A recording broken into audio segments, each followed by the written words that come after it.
Good evening, everyone. Welcome to the Christina Nelson Show, where we motivate, inspire, and heal. I am Christina Nelson, your host, and today is no different. We are going to have a very good conversation, and ladies, this is just for you. Some men might be able to benefit from it too if you have a special lady at home and she's dealing with some things, but guess what? This is for the ladies because we are going to be on here talking about femininity, honey. Yes, when you are diagnosed with an illness or a chronic illness especially, sometimes that femininity can go to the wayside, or maybe you just don't feel as feminine or girly or sexy or vibrant anymore. And my next guest is going to talk to us. We're going to talk about those moments, what to do in those moments, how we can escape those moments and just start to feel beautiful again, right? And so I thank you, everyone who is on. Let's see who I have here. I have Sandra on tonight, Marla, Sherry, Charlena. Hey, everybody. Thank you for joining us. Thank you for all who are listening to the playback. Facebook folks, YouTube folks, thank you so much for joining us. I appreciate you very, very much. So without further ado, I'm just going to bring on my guest, Anne Marie Johnson, and we are just going to go ahead and have this great conversation. Hello. Hi. Hi. How are you? I am great. How are you? I am doing fantastic. Wonderful. So, introduce yourself and let everybody know what you do, what you're, what's going on here. Sure. Let's see. My name is Emma, and I was diagnosed with MS New Year's Eve 2000. So there was no booty dancing, celebration per se. It was just me wondering what will this new year actually bring. So when I was first diagnosed, I had very pronounced symptoms in that I couldn't walk. I could barely hold a cup. My fine motor were very challenging. So they like holding a toothbrush or combing my hair was quite difficult. I remember at first just trying to flat iron my hair, and the flat iron fell my hand and burned my children. Oh my gosh. So it was a very interesting journey that first year. Mm-hmm. On top of that, again, like I said, I couldn't walk. I was having a lot of challenges, maneuvering up and down steps, just to give you a little, sidebar. I'm that chick that used to wear 5-inch heels and go clackety clack all over the place, and you could hear me and see that serious booty walk. And that very thing that was defining me for many of my years was now being challenged, not being able to wear those heels, not being able to have that swag when I walked, not being able to do my hair, not being able to put on earrings, put on a necklace. I remember when I started going back to work, and it became like a practice for me to bring all my jewelry to work so that I could get one of the secretaries or one of my coworkers to put them in my ear and to put my necklaces on. I mean, sometimes, unfortunately, there was nobody in the office, so at that point I would run to Starbucks, and I cannot tell you how many times I gave out free coffee to people just to put my stuff on. It is what it is.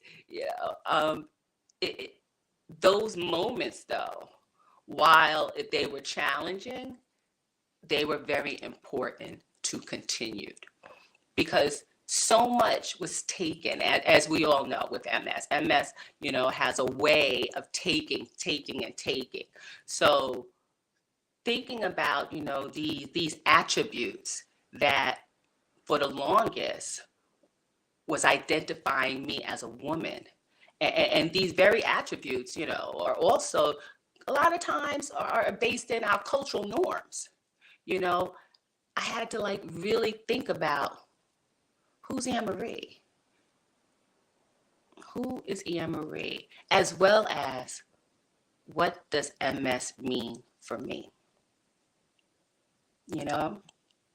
And that was a hard one, because I think with that, you also, you are also struggling with your own ideals of what you thought disability is.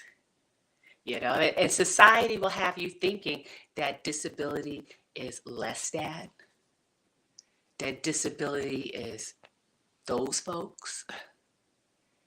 And when you get that diagnosis of MS, while you have all that medical and physical things, those emotional things can also hinder your healing. So when you are thinking the worst of you, often that's what you present. So true. Wow. That was very profound. When you're thinking the worst of you, you're presenting the worst of you. So people are often looking and they're saying, wow, she's always frowning, or she's always looking sad, or she looks stressed out, she looks disheveled, she looks whatever. And you're presenting that to everyone. There's that famous saying, like, fake it till you make it type of thing, So am I going to put on a good face, or am I going to constantly look like I feel? How they say, oh, you might see somebody, and I've had this said to me, girl, you look how I feel. And I'm like, wow, I don't know, is that good or bad? How you feeling? But you know what is it? There is a small part of it. You're absolutely right. That's fake it till you make it. Because at the end of the day, I mean, when you're asked that question, so how are you? Do you really want to go into it? And on the other side of it, do you really think that person really want to hear that? So I mean, so I think more so though, it's a matter of do what makes you feel good. I remember when I first started my job, I had a coworker that, we would, go into our day, and during the course of the day, she would, make sure that she'll spray a little perfume on. But at the end of the day, she will always make sure she had lipstick on. And, her thing was, look, I got to always feel good. And that really, stuck with me. And this was before the diagnosis. So when the diagnosis came, it was, moments like that, those memories is what I harped on to get me through, in that, what can I do to make me feel good? What can I do in the midst of not being able to do my hair because my hands are not working right? I'm going to buy me some cute wigs. Hey. What can I do? Because I can't close the clasp of my jewelry. Buy pearls that you could put over you. What can I do? Because button-down shirts are now hard to maneuver. I love a good turtleneck, girl. So while there was many things I couldn't do, was it that I couldn't do it, or I had to redefine how to do it There you and go. develop a new way? And in that, you also begin to think and believe in doing things a new way. It took a while to get to that place. Don't get me wrong. I wasn't Susie Sunshine all the time. I mean, I am human, and you do mourn for that old you. And I remember beating myself up about it. But a friend of mine was like, Anne-Marie, give yourself some grace. That's good. The key word, grace, giving yourself grace. We give everyone else grace, but we have a tendency to not give ourselves that same grace. And you're right. Why not? The one thing I always prided myself in is like, I do like to get my hair done. I do like to look nice. And so the one thing I always would say is, if I can't do it myself, I get somebody to do it for me. Go to the salon, get somebody to do it. Today I went to the salon today and I said, this is what makes me feel good. If I can't do anything else, I want to get my hair done. I want to put on some lipstick, put a little color, just do something that makes me feel good. And so that I can look good, because it's important to not always, try to look, like I said, like how I feel. I may be feeling some type of way, but I don't want to look like I feel. I don't want someone to say, girl, you look how I feel. And then I'm going to be like, wow, so exactly what does that mean? If you feeling pretty bad, then I don't know what does that say about how I look? Then I don't want that. That no longer feeling like you're a feminine woman. For me, it was because, like you were saying, maybe the shoes, I can't wear the high heels anymore. All the things that made you feel feminine. But what really is femininity? Absolutely. Is it shoes? Is it makeup? Is it like, what is your definition? Tell me what your definition of being feminine is. For me, my definition of being feminine is being the best you. But how can you be the best you until you know who you are? And that can take on, and that could take on many things. And it's okay. Sometimes it even changes. Sometimes I am that confident, secure, witty, a little bit sarcastic, chick from Brooklyn, and then sometimes I'm that quiet, reserved, taking it all in, taking in the moment person, and that's okay. That is okay. Again, that goes back to getting to understand and getting to know you. When I started to see the changes in me, there was a lot of anger, lots of anger, in terms of, what is my life going to look like? Who, who's going to like someone like me? Who's going to love someone like me? And unfortunately, this was all during a time where I was at that certain age where societal pressures will have you believing, you're supposed to get married at a certain age, and then you're supposed to have a certain number of kids, and then you're supposed to have a certain house and a little dog. And I was so everything but that. On top of, now I have MS, and again, going back to those societal norms that have you really truly believing that, if you are not a certain way, then ... I like and it's that ... In time, I had to work on it. And it's ironic because at the same time I was doing all this, I work in the field of disabilities. And I have been working in that field for years, even before my diagnosis. So I already had a very different ideal to what disabilities look like, because through my work, I saw great strength and great beauty, and I got to see how people are people, no matter what. They may be a little slower. They may have to do things a different way. They may use a wheelchair. They may use a cane. But at the end of the day, everybody still wants to be loved. Everybody still wants, everybody still feels. Everybody still hurt. You know. I like how you say about seeing the beauty and how people are supposed to, what are we supposed to look like when there's a disability? What are you supposed to look at? And I'm laughing because Ugandi says, or people say, you look good, and I ask them, well, how am I supposed to look? Exactly.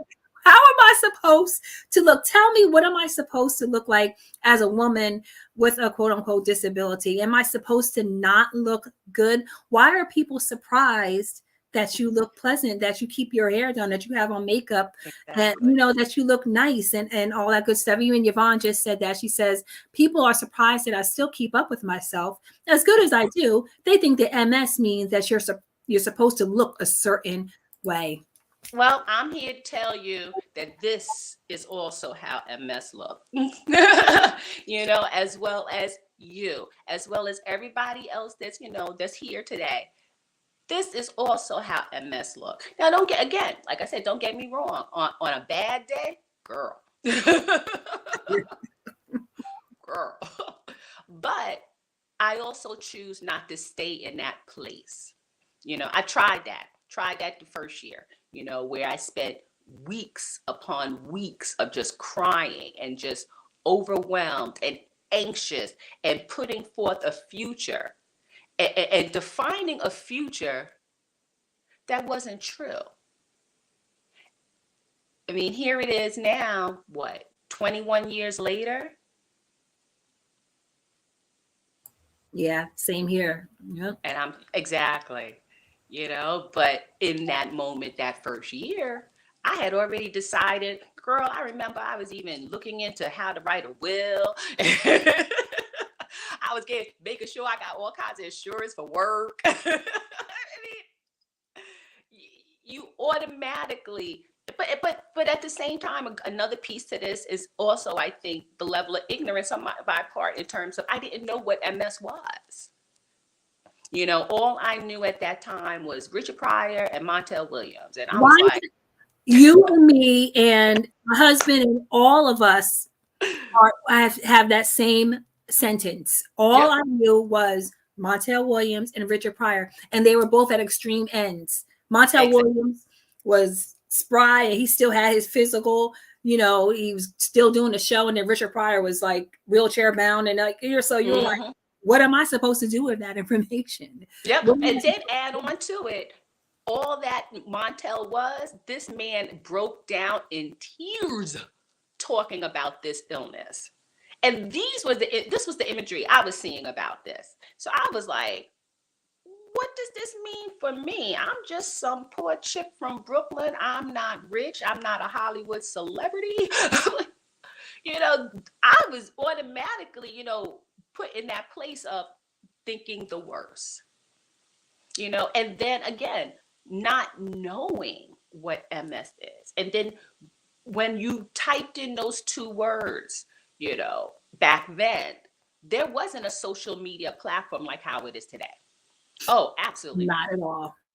Absolutely not. So you typed in those two words, you saw such an array, but it wasn't always favorable, nor was it always true. So trying to maneuver to find someone that looks like me, a young, Black, professional woman, it was hard. It was really hard. I remember going to conferences and going to different support groups and finding myself in places and spaces where I was the only person of color, just me. And trying to, you dealing with that, dealing with your MS, trying to understand it all, who do you talk to? I love my friends, but they only know but so much as well. I love my family, but they only know but so much as well. I remember at one point, especially in the early years, when I was learning about MS, and there was, I remember I came across an article that I forgot exactly what the journal was putting forth, but it wasn't favorable. And I was sharing this information to my friend, and in the whole time as I'm describing the summary, I'm crying in hysterics, and that in turn made her cry to the point where she became the friend that anytime I went to her, automatically she's going to cry.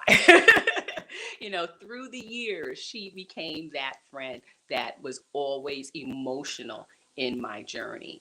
And I remember as I started to learn more and more about this illness, I also, became educated, and I also became stronger. So in those moments when I would share with her and she was the emotional mess, I was like, no, it's gonna be okay. And but that taught me how I present is how people receive. Because in time, that same friend, she stopped being that crying, oh my God, friend. And she jumped on the bandwagon of, girl, you're going to be okay. What interesting story with me. I was walking into a store and I had a cane at the time, a couple years ago, and a guy that I went to high school with, he saw me. He goes, "Oh no! Oh, oh my gosh!" And I was like, "It's okay. It's okay. Are you okay? You need some time. You need to sit down for a little while and catch your breath." I mean, like he was like devastated. Yeah. And here I am, just like I just wanted to. I think I was going there. I ran in there because I had to go to the bathroom. It was one of the things I had to go. I was like, look, I gotta stop here real quick and go to the bathroom. And he's in here having a heart attack. And I'm like, okay, bro, let me go to the bathroom. Mm-hmm. And then let me talk to you. And I told him what was going on. And he was just like, oh my gosh, I didn't know. And I said, it's okay. I'm okay. Mm-hmm. I'm fine. And I made sure I smiled and I made sure I joked because I don't want you looking at me and pitying. Exactly. They don't show the pity. Do not show that. Exactly. I knew another young man who saw me on a video with a cane, and he's like, I didn't know. He inboxed me. It was my one of my best friend's husband. She said, I didn't know it was that bad. I didn't know. And I was like, what? I kind of played it off like, what are you talking about? What's bad? And he's like, you have a cane. I said, oh yeah, yeah, I have to balance myself. I mean, if you don't want me falling all over the place. Christina, I could so relate to that. I mean, right after the pandemic, many of us, we didn't see each other for over a year. Some of us even longer. And same is true in the workplace. I didn't go back into the workplace until roughly a year.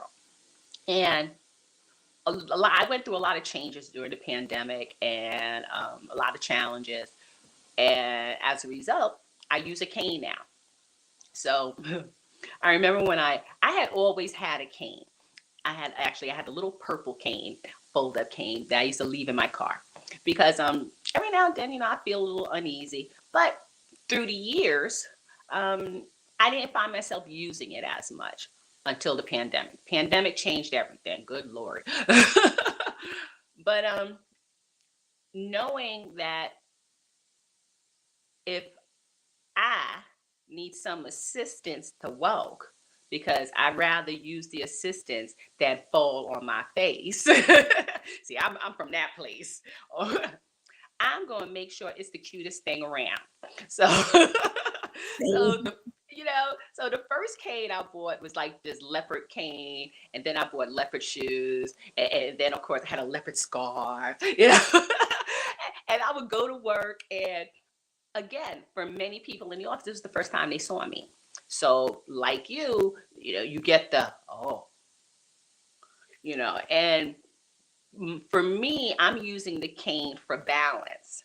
So, it's interesting because those that don't know, because at my office, I disclose, but, there's a lot of new people, so they don't really know me. So those people, they seem like, you're using your cane wrong. Like, really? Or, you get, like you said earlier, you get the, oh my gosh, is everything okay? And I'm like, it's fine. But while you got that, you also got, for me, that is, I also got, oh, that cane is really cute. I like how you coordinate that, and I found I got more of those responses, as well as, it opened up dialogue. I tell you a funny story. So one day I was coming out my building, and my neighbor downstairs, she has twin sons. And as I was coming down the building, I coming down the stairs with my cane, they were proceeding to come up. And one of the boys, he looked at me and was like, and he looked at my cane, and he looked at me, and he looked at cane. He goes, "You're not old."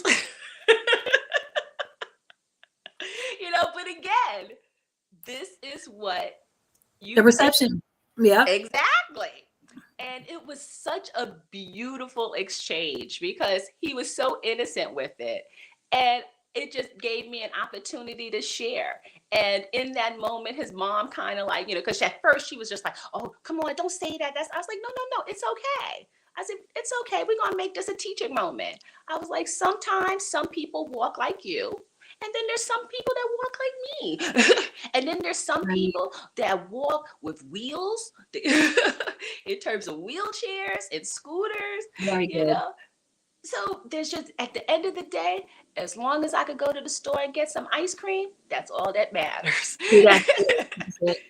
I had a similar situation in the store, and I used the scooter in the store. The little girl wasn't as she didn't say it like, "You're not old." She looked at me. She said, "Are you old?" And I said, "Do I look old?" She said, "No." I said, "Then I'm not old." And her mother was horrified. Oh, yeah. She was just, "Get over here." And I didn't get to, say anything to her, but it was just like, teaching your child something instead of whisking her away, just saying, "Do you mind?" And I would have been more than happy to say to her something similar to what you're saying. Like, sometimes I have to get in this because it helps me. I don't walk, right now too well or whatever. I'm also on my job. I had to go use a rollator, and some people, I was worried. I was very worried, and I had so much anxiety at that time about going back to work. Because when I left work before the pandemic, I had a cane. I came back, I had a rollator. And I was so nervous to go back in there. What are people going to say? What are people going to do? And total opposite reaction. People were just like, "Hey, it's so good to see you. I'm so glad to see you." No one even like blinked. No one said, "Oh, wow, you're using a rollator now." Exactly. So sometimes not even what people think, but what are we thinking ourselves? Which goes back to what I said earlier. You have changing that mindset. A shift in mindset in terms of what you believe, because a lot of times what you believe, you automatically throw it out there in the universe. And sometimes the universe smacks it back with a, that's not it. Yeah, it's been, these 21 years, it's been very, very interesting, and I look forward to 21 more. Oh, somebody has something to say. Vanessa says, "What is always funny is when people see me taking the rollator out of the car and they ask me, 'Let me help you.' I smile and say, 'Oh no, it's my workout.'" I hear that. I have a scooter. Yep. I have a scooter now. Okay. And I generally keep my scooter in my car because, again, I want to be able to get up and go. So yeah.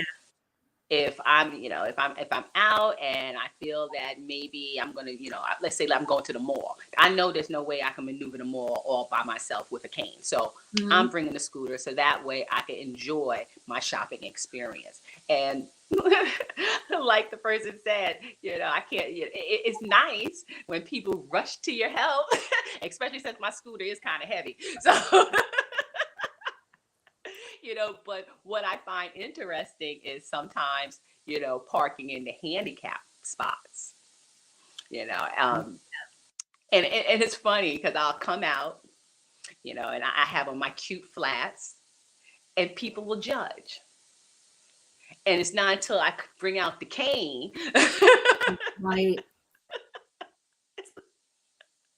you know, I remember before I had the cane, I got into like conversations, let's just say, regarding my plaque, Yeah. as if, people going to tell me what disability is supposed to look like. And That's again, something. I remember, in one of my support groups, we was talking about traveling, and there was, a couple of us was going on cruises and just, going on bus rides and just doing it, just going places. And they were saying how they were getting a lot of slack from family, as if to say, you're disabled, you're having too much fun. Who says that? What? You need to slow down. What? Oh my goodness. But again, people have their own idea of what disability is supposed to look like, And again, as I stated earlier, as as a Black disabled woman maneuvering in that place and space of gender, race, and disabilities, fighting off what society is telling you femininity is supposed to be, what it means to be a woman. Can we just work on what it means to be a human being? Yes, please. Let's say that. Can we just. Kindness, like just being kind to one another, just being, respectful to each other. It's enough, as you were saying, for both you and I. Like, I hate the word whammy, but it's like we're Black, we're women, and we have a disability. The three things that people look at, and especially in a workplace or anything like that, and so we have all those three things, not so much against us, but so much to the point where that's what people are looking at. Oh, not only are you Black, but you're a woman and you have a disability. And, then you come in here, like, how are you going to come in here with this aura about you being, powerful and feminine and all this kind of stuff, that we hear. And it's just like, how do we fight that? How do we fight that? How do we get that, to people to see us and not just a disability? I know it's easier said than done, but can they really not see a disability? I think a lot of it goes back to awareness and visibility. I know for myself, representation matters. I mean, it is what it is. Going back to, how we was talking earlier, when we was first diagnosed, we didn't see many people like us. And I know for myself, that really struck a chord to the point where I wanted to do something about it. And I ended up volunteering with the National MS Society for many years in many roles, from a support leader to MS ambassador. I'm on their government relations group. I sit on the board of the African American the Advisory Council. So I wear many hats in terms of advocacy regarding MS. But the main reason why is because it's important that others see others. That's good. That's really good. Others see others. That's good. I like that. Let me go to some of the comments here. We have Charlene, who says, yes, get to know you and love every part of yourself. No matter how you may think you look, speak positive words to the mirror.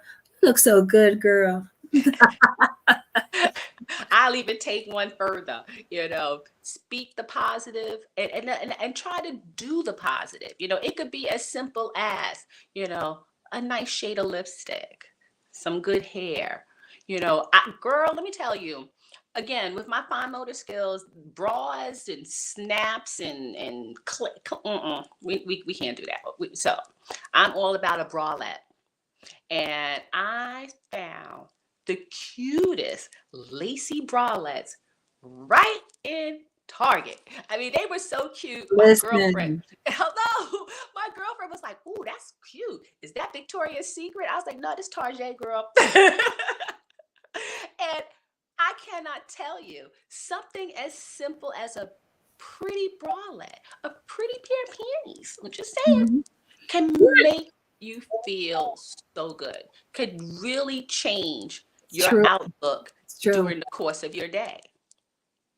So holding on to those moments, because again, MS is going to do what MS does. Life is going to do what life does. Let me at least control some of my happiness. And if some of my happiness is through how I feel, what can I do to make me feel good so I can get through that day? Exactly. Exactly. Here we have Teresa says people's perceptions of me are not my reality. you that is very true. Mhm. Yeah, That is very true. You not know, my reality. Mm-hmm. It's not, but it's not to say that sometimes you may get fooled by it because maybe within you, you may believe some of that. Because all it takes is a little. That's all it takes. And again, like I said, this is a journey. You know, there are days when I don't believe it.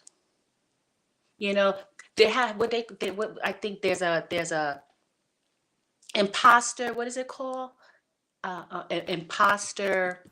Oh goodness, I forgot. Somebody help me. But there's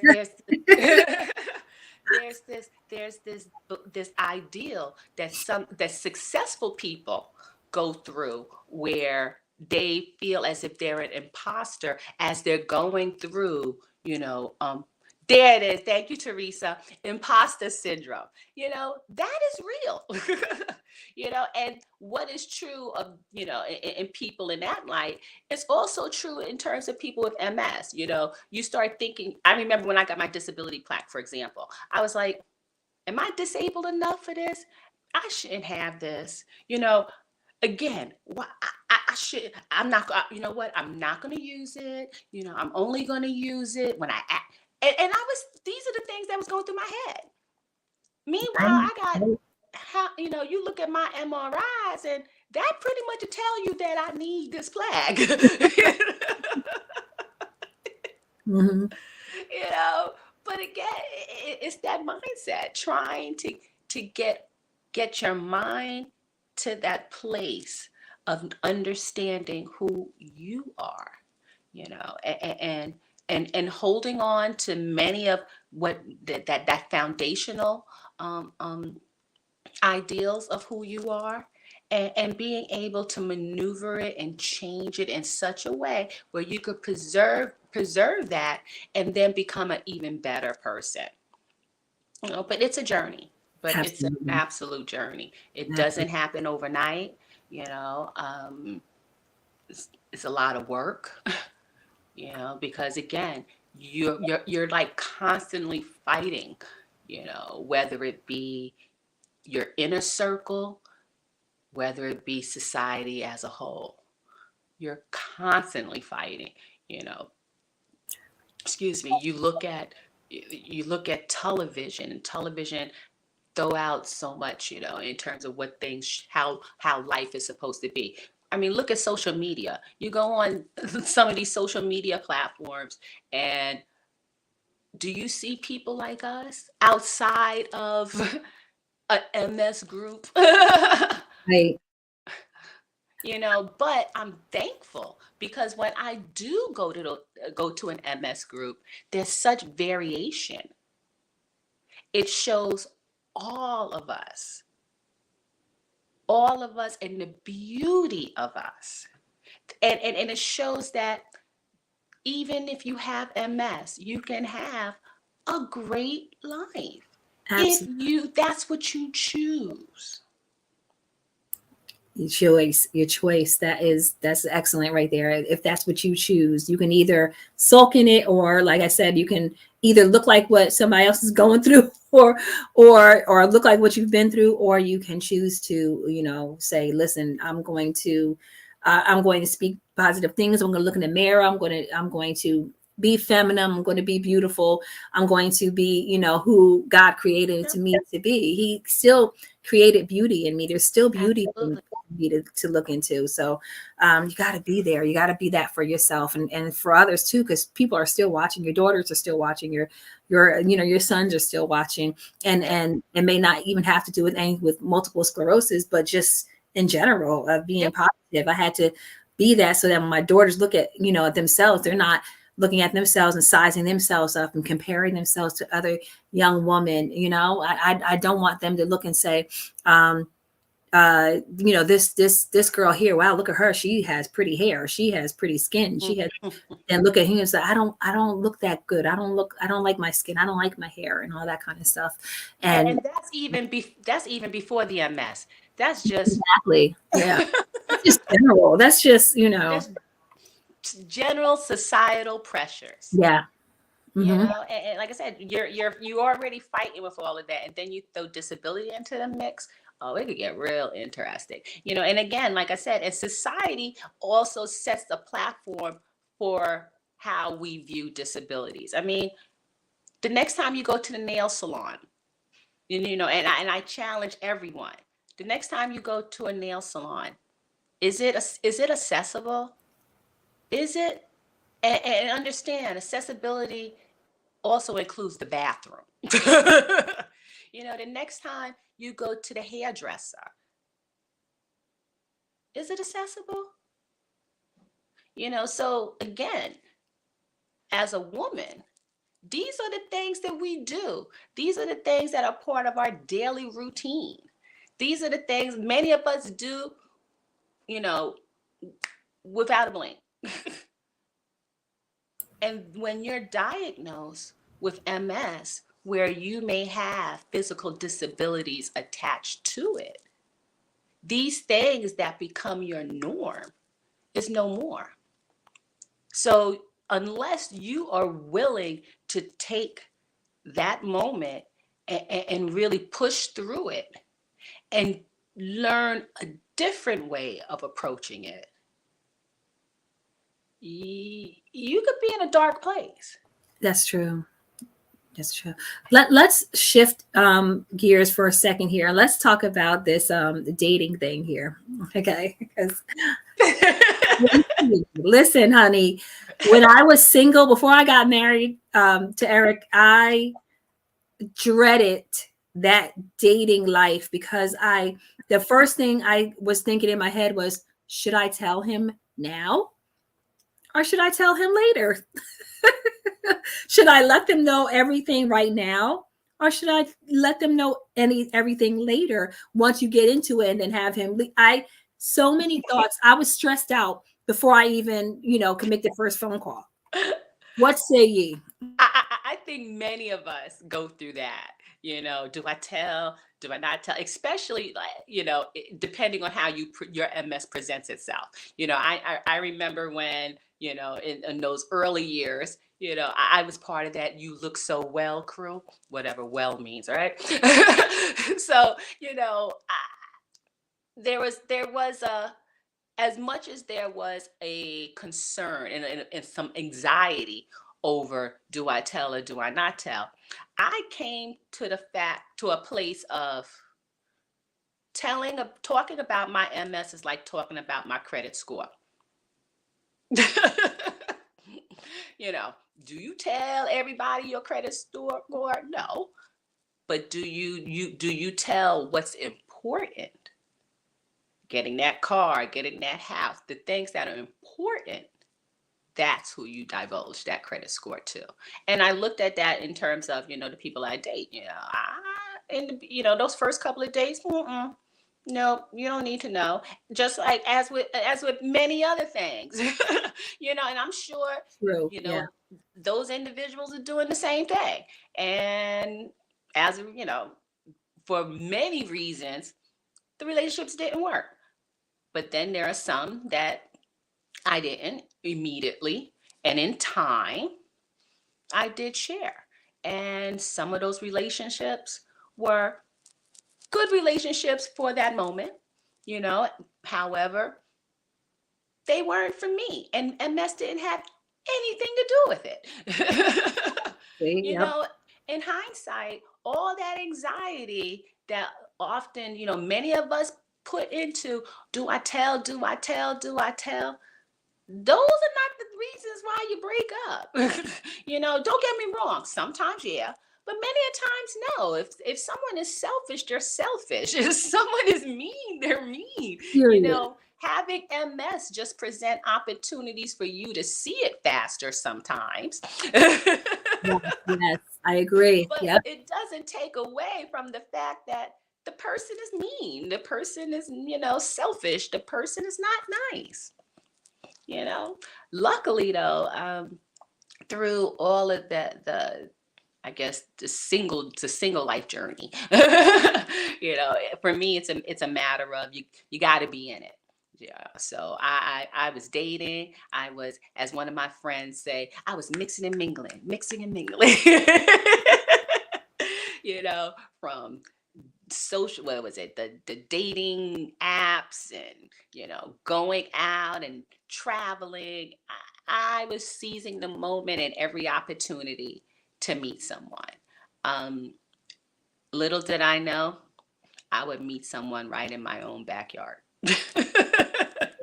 Wow.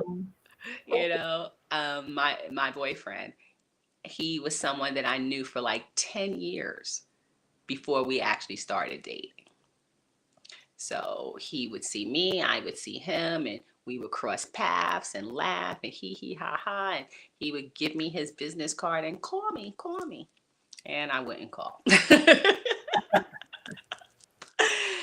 And this went on for like I said, 10 years, until finally one day we was at an event, and I don't know, it was just, the conversation was just a little bit different this time. And you know as we usually do, we laugh, we crack up, we smile, ha ha ha, but this time when he went to give his number, he held my arm and was like, call me this time. and so i Oh, did and so I did. you know he he he Although he knew me for 10 years, he knew I had MS. But now he was getting to know what MS means for Anne-Marie. mm, As we all know, how they say, it's one thing to be with someone, it's a whole other thing when you live with them. It's the yeah. same thing with MS. It's one thing to know MS, it's a whole other thing when you're living with MS. There you go. So he got to see the good, the bad, the ugly. And, as I said earlier, when I was first diagnosed, I was that you look so well. Today, I'm using a cane, I use a scooter. He actually, he's funny. He gets a kick out of the scooter. So he's like, you need to slow down on that. The bus scooter's like fast, like, yeah, girl, he even got cruise control on it. On a scooter? Really? Wow. Oh yeah. He has no problem being my support. When we walk down the street, when I'm going up the stairs, sometime my left leg drags a little bit, so he knows on cue to lift my leg each stair for me. I remember we went on vacation and we was going to the beach, and I was dreading it, but I love the beach. But I knew trying to maneuver with a cane in the sand, it was going to be hard. And he just scooped me up on his back and was like, let's go. All right. All right. Okay. Now I like that. Now, keep in mind, my boyfriend is like 6'6", so I look like his daughter on his back. Oh my but God. but I say all this to say that, sometimes we are our worst enemy when it comes to finding love. And just let go, let God, and you'd be surprised what will happen.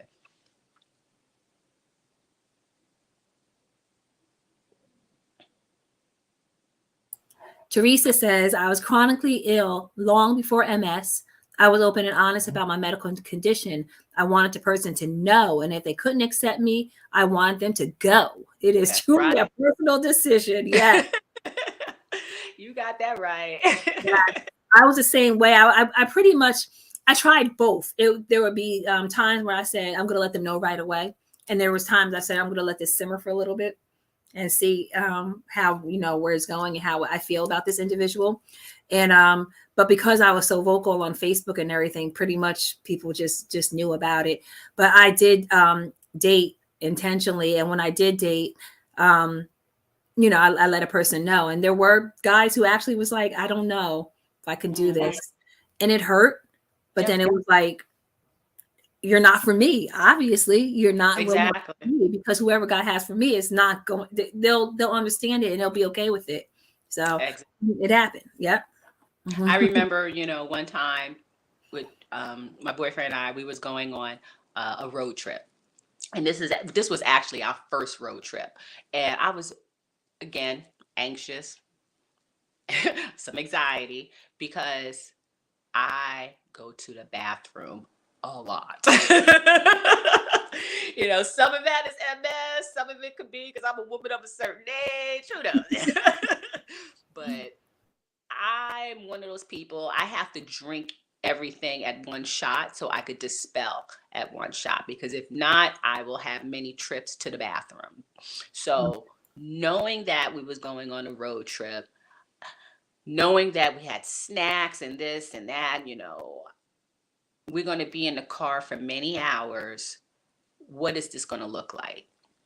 And I remember like the first couple of hours, and I had a soda. It was so funny. I had a soda and I'm just holding on to it, and we're driving, and he's just like, are you going to drink that? But in my head, I know if I start drinking this, Oh, don't push it, buddy. and I'm just like, and he's just like, are you going to drink that or what? And I just came out with it. I was like, if I start drinking this, I'm going to have to go to the bathroom. He's like, and we'll stop. I said, most likely, he was like, most likely I'm going to have to go too. And I was like, for real? And after that, I kid you not, it was like maybe 30 minutes later, we stopped to go to the bathroom. I went, he went, got back in the car, drove a little bit more, maybe like 45 minutes to an hour, stopped to go to the bathroom. It's that serious. Like I told you. Exactly. And I was like, oh my goodness, you get it. That's wonderful. And it's a beautiful thing. It's definitely a beautiful thing. I look forward to those moments, but again, as I said earlier, had I not taken the chance, had I listened to, the things in my head that's saying I'm not worthy to be loved. Who's going to love someone with a disability, a chronic illness with no cure? Yeah, I totally get that. I absolutely totally get where you're coming from, because I had the same thoughts, and as many of us, especially when you start using those devices and canes and everything, whereas it's no longer a you look so well type of thing. It's obvious, like people see it obvious. And that's where I was at one point. It was like, no, no devices or anything. You're walking around and nobody knew. And then when you start using a cane, it's like, I can't hide this. I have to say something before our first date, because if I go on this first date, you see me come out the house with a cane, you're like, exactly. What happened? And now you have this explaining to do, and now the person is feeling like you didn't, you weren't honest with them and everything. I thank God for who God put in my life, because we totally get one another, and there is no, questioning, or we have some similar things, and when we have some things that we might have to tell the other about, feeling whatever. There's numbness in my hand, but numbness in his foot, whatever it is, but we're different, but we're the same when we get each other. And you just don't know who God has for you. And I think I encourage all the single women to just keep trying. keep trying and trust God. He will Yep. have you someone, and it's never too late. It doesn't matter how old you are. It happens. Absolutely. Mhm. I know people who got together through support groups. Hey, you know, in their adult lives. I know people, that met, in college, and so there's never the right time of when you're going to meet someone. It's on God's time. That's it. That's it. Absolutely, and very, very true. Hey, everybody. Anybody else have anything to say before we close this chapter of the Christina Nelson? So this was such a good conversation. I loved having this conversation. We definitely have to get back together and do another show on something. I just enjoy talking to you. You're a good conversation. I'm all about dating and love. I love it. I love it. I love it. I love I it. speak from a place of what I know. Mhm. Right, right. And it's a good thing. It's a good thing. And people want to know that we want to see somebody in that predicament, or not predicament, but in that situation, so we can say, oh, okay, It can she's happen. where I am. Exactly. She's where I am. She gets it. She gets, I could talk to you about going to work and with a disability and how people respond to you and all that kind of stuff, or the dating life. And it's good conversation, especially for us women, and wanting to just be honest and talk and say, this is what's going on in my life, and how did you get through it? That's right. This Representation matters. representation absolutely matters. And I thank you for representing so well. Thank you so much. Thank you Thank you. so much. Yes, absolutely. Someone said, thank you, ladies, for a wonderful conversation. Thank you. Thank you for joining us, Teresa. I appreciate you. She has a great story, too. She was on my show a couple of weeks ago. Great story. Charlena says, time is of the essence for sure. Charlena and her husband were on my show last week. Her husband is also diagnosed with MS, and she met him not too long. Like, their story, like, they just got married. They only been married a year. So, it happens, guys. It happens. Yes, it does. Love is out there, but Mhm. first start loving yourself. Please, it starts with you. You have to. You have to love who you are first. Absolutely. Amen and absolutely. Anne-Marie, tell everybody where they can find you. Sure. Let everybody know. You can find me on Facebook at Anne Marie Johnson. Definitely reach out. As I stated earlier, I am very involved in the MS community, from advocacy with government relations to ensuring that there is visibility of us in places and spaces. Mhm. In addition to doing that with the National MS Society, I also sit on the board of I Conquer MS. I Conquer MS is an amazing organization that speaks from the area of research, and it's from a person-centered perspective, in that it's of, by, and for people with MS. We come up with ideas for research. We then institute that in such a way and a manner to get the information that helps us. You know, this can be done through surveys, focus groups. I challenge everyone, if you have a moment, Google I Conquer MS, join, and partake in this movement on how, quality of life for us. I Conquer MS. That's what it's called. Okay. Mm-hmm. We'll definitely look into that. Thank you, Anne-Marie, once again. I so appreciate you. And I'm laughing at myself because I'm saying Teresa Wright Johnson, she was a guest. And I'm like, you're the one that gave me. It's okay. It's a small world. Totally just forgot all about that. And I'm like, she knows that. She knows who she is. She's the one that gave her a name. She put me on to you, Teresa. So, and I know Charlena too. and Charlene, Look, hey, let me say, birds of a feather flock together. And, that's right. we are dynamic women doing dynamic things. So therefore, we're going to keep that energy going with each other. Right. Let's do it. Let's do it. All right. Thank you, Anne-Marie. Once again, I appreciate you. Everyone, thank you for joining me. Thank you for joining the Christina Nelson Show. I hope you were motivated, inspired, and you got us a little bit of healing in this too. Everyone, God bless you. And everyone have a wonderful, wonderful, wonderful night. Oh, tomorrow night. I'm sorry. Tomorrow night is Pastor Eric's 30 for 30. He will be ministering at 7:30 on a conference call and for 30 minutes, 30 for 30. And don't forget to join our 30-day healing challenge. And you remove all the distractions and we concentrate on the word of God, and we will speak the word of God over our MS, or over MS, not our, but MS. We will speak the word of God, healing scriptures, get a healing scripture, concentrate on it, meditate on it, get a word from YouTube, listen to something that has to do with healing, and just meditate and soak in it, and just, let God just minister to you. Amen, everybody. Amen. All right. All right, everybody. God bless you and have a good one. Bye-bye.